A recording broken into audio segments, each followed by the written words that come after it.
My name is Merrill Dubrow, President and CEO of Mark Research and the Chair-elect of the MS Marketing Research Program at Michigan State. I'm really excited to be part of Spartan Insights. Spartan Insights is a series of podcasts that I'll be hosting, interviewing one of the 350 alumni and 40 board members from the Michigan State Marketing Research Program. Today's guest on Spartan Insights is Maryann Stockard. Maryann is a Consumer Insights Manager at Zillow. Maryann, I can't thank you enough for being a guest on Spartan Insights, and welcome. Great, I'm happy to be here. Thanks, Maryann. So I know we haven't met, but I will tell you this much, that I am intrigued with your background because I think you would be in the Guinness Book of World Record for most internships that I've ever seen on a resume, on a LinkedIn profile, because you've had 4. Right? Yeah, I'm a professional intern. You're a professional intern at 4 different places. But the interesting thing is 3 of those were at client organizations and 1 was at a supplier, right? Which actually makes a tremendous amount of sense. Can you just talk about the experience of the 4? So when I first got my first internship, it was in between my sophomore and junior year of college, and I actually worked on a cruise ship. Believe it or not. And so I was on the cruise ship. I was doing anything that you could possibly imagine doing on a cruise ship, from sales to services to housekeeping, all of the things that you could do. And so really that gave me a really good groundwork for customer service and being able to work with others and help people. But what I realized in that internship was that my heart was more in the marketing side of things rather than hospitality or other industries. And so my second internship was at Meyer, and I was a merchandising and marketing intern. And there I really dove deep into marketing. I was originally only supposed to be doing kind of visual merchandising, and I took it a step further because I was really intrigued by the data and the insights that could be drawn from that data, and ended up doing more of an insights project than a visual merchandising project. And so that kind of drove me to look more into the market research side of the world and seek out the MSMR program. And from there, I went and did the MBA internship at Zillow, where I worked on the consumer insights team. And when I was doing that, really what I was trying to understand was to get a deep understanding of our sellers. So overseeing all of these different research projects and synthesizing them into something that makes sense, into a story that could be told about who sellers are, their pain points, wants, challenges, etc., and how Zillow can help them. And then I pivoted from there. I came back to Michigan for my last internship, which was with Clear Seas Research, where I was helping out on the supplier side, trying to really help with our master brand.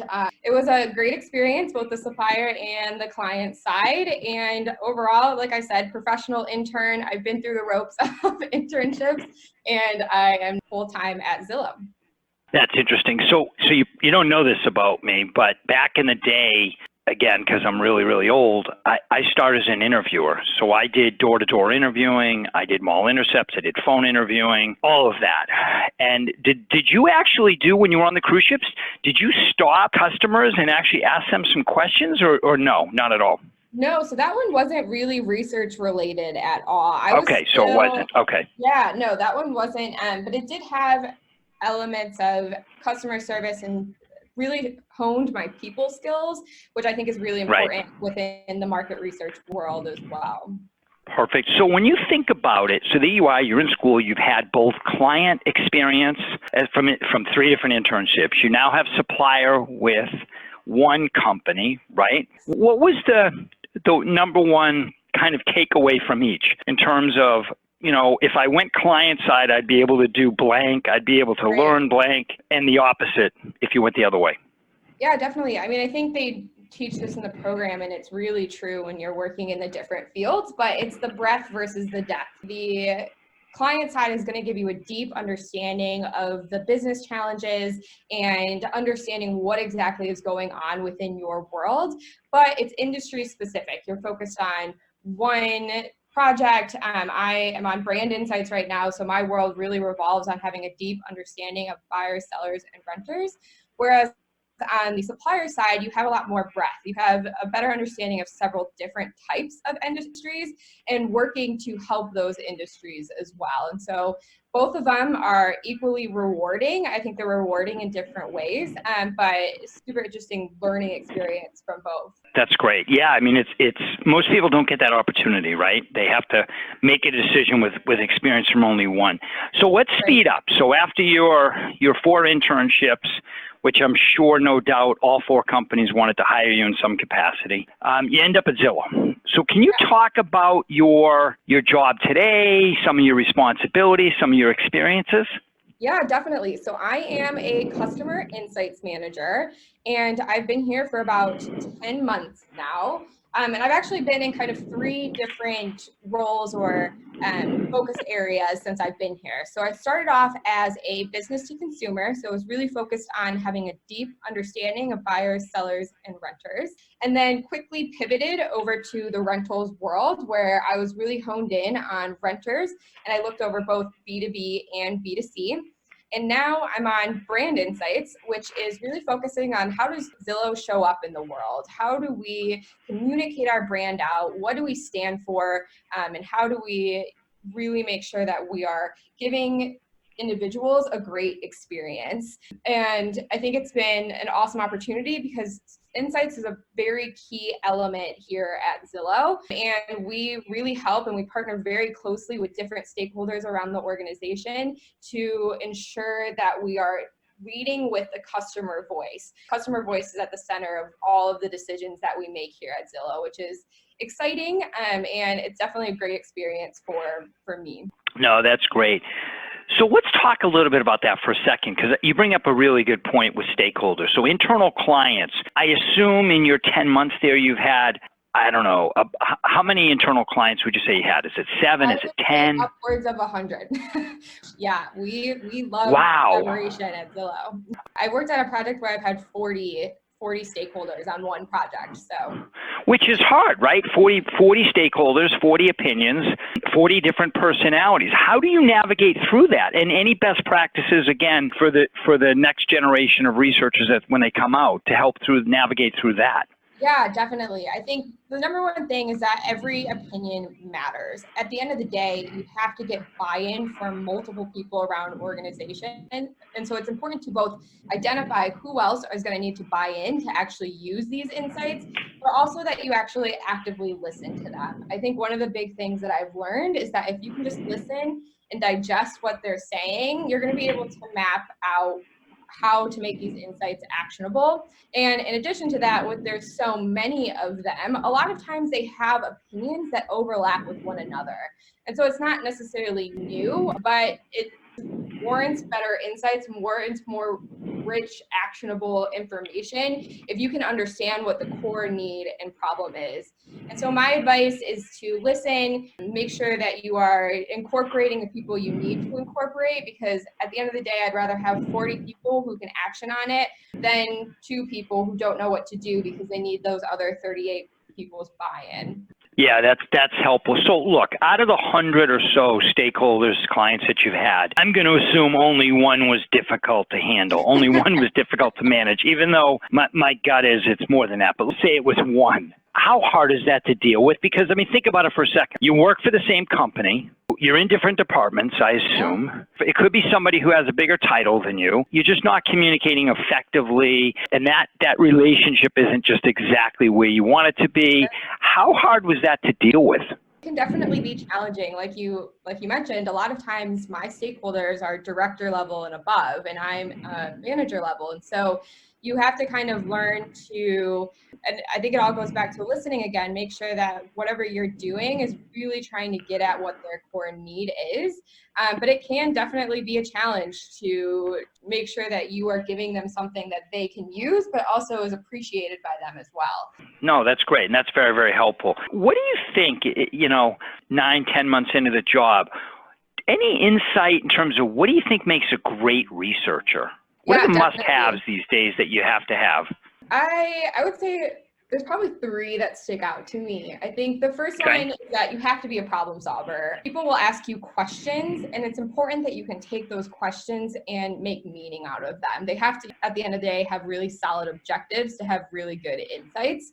And a lot of times people can't articulate or what exactly they want to know more about. And so it's being able to read between the lines, solve problems, and help people get to a point where they are able to use those insights.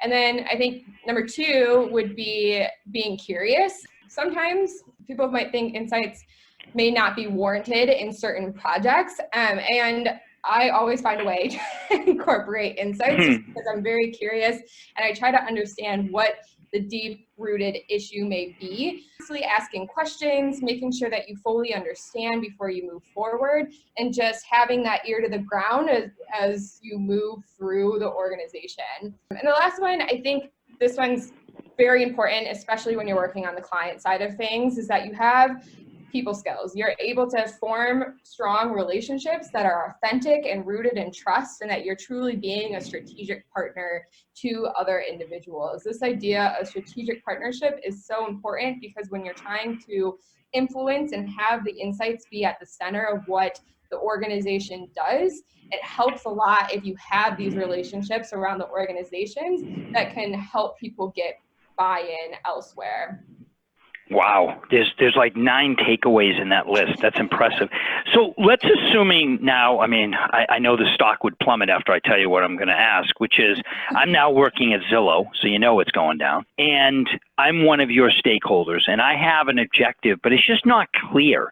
I mean, has that happened? So one of your 100 stakeholders, one of your clients comes with you and says, I want to do research, Maryann, on blank, and here's my objective. And it's not clear. Like, first of all, how often does that happen? How real is that? And how do you handle that? Do you send them back to the drawing board? Yeah, no, definitely. I think the problem that we have at Zillow is that we don't always come with an objective. We usually come with a question.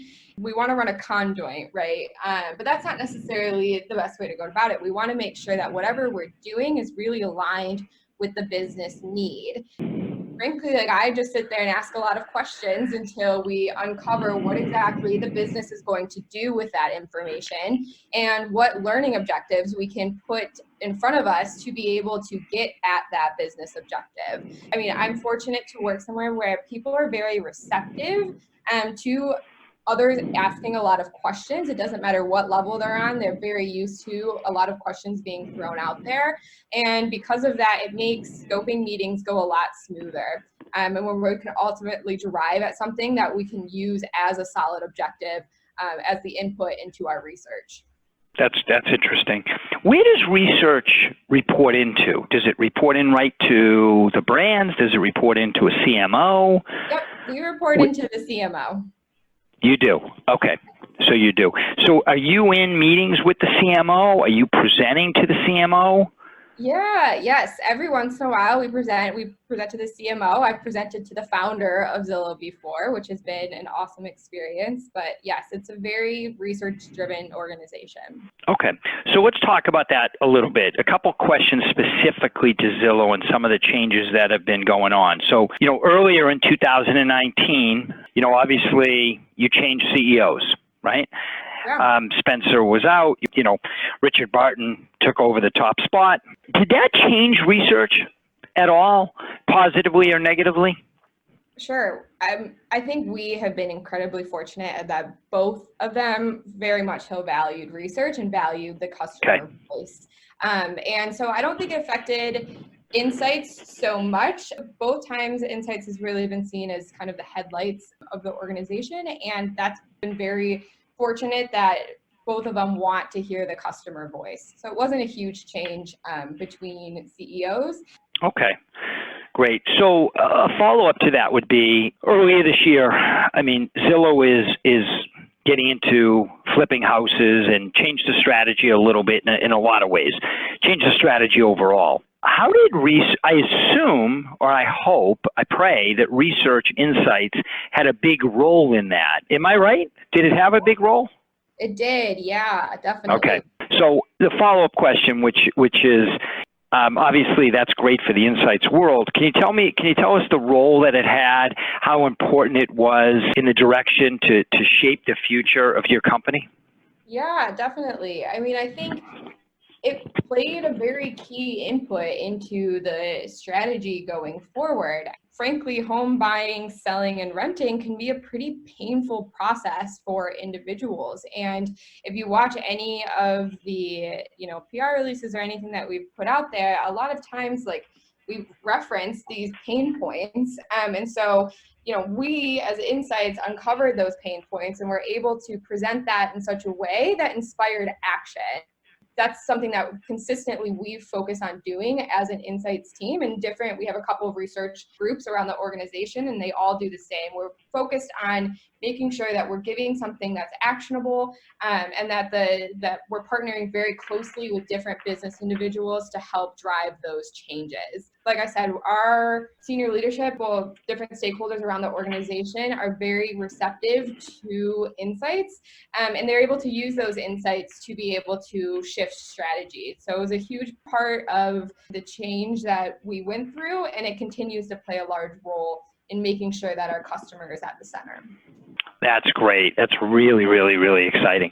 So in terms of 2020, again, I'm not looking to have you give up company secrets, but is your department growing in 2020? I mean, do you anticipate there'll be some open positions and you'll be bringing on some new talent? Yeah, I'm not entirely sure about that. I know right now we have an analyst role open that we're currently interviewing for, but okay. I'm not sure what the plan is for any openings. Got it. Okay. So let me ask you a final question. First of all, this has been great. I really appreciate your time today. What advice would you give the incoming class of the research program at Michigan State? Just some key takeaways, things to think about that could be really helpful for them. Yeah, that's a great question. I think, one, hang in there. We've been through it. Be a sponge. I think learning is really what you're there for, and make sure you absorb as much as you can. The MSMR does a really great job of giving the students great opportunities to learn from top leaders within this industry. And I think ask questions, be curious, and make sure that you're learning as much as you can as you go through the program. I love that. A lot of takeaways. Thanks, Maryann. I really appreciate your time today on Spartan Insights. My name is Merrill Dubrow, and I really appreciate you listening today.